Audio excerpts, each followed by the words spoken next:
Sue Rogers found the small, white Chihuahua puppy, Lindy, nestled on a blanket, a single pigeon perched precariously on his tiny bed.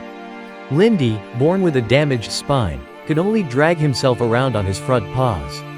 He was a bundle of twitching energy, but his attempts at movement were clumsy and frustrating. The pigeon, Herman, was a sight to behold. His wings, underdeveloped, left him unable to fly. He hopped about on the floor, seemingly as frustrated as Lindy, his head cocked in a perpetual questioning posture. Sue had placed the pigeon on Lindy's bed as part of her routine caregiving. It was a bit of a gamble. Would the puppy be scared? Would the bird peck him? But as she watched, a different story unfolded. Herman, instead of pecking at Lindy, tilted his head, studying the puppy's movements. Lindy, in turn, watched Herman, his tiny tail wagging slowly. It was as though they were both communicating, sharing the unspoken pain of their disabilities. They became inseparable. Herman would hop around Lindy, chirping encouragement as the little dog struggled to move.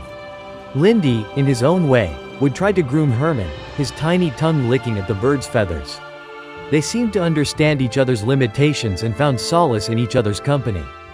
Their unlikely friendship was a testament to the power of empathy and acceptance, a beacon of hope in a world that often judges based on appearances and differences. One day, Sue noticed Lindy struggling to reach his food bowl. He'd been trying, but his front legs were simply too weak. As she watched, Herman, the ever-attentive friend, hopped over to the bowl, gently nudging it closer to Lindy. The little puppy, relieved, devoured the food with gusto. The sight moved Sue to tears. It was a simple act of kindness, but in its simplicity, it spoke volumes. It showed that even in a world full of prejudice and judgment, there was room for compassion and understanding, even between the unlikeliest of friends.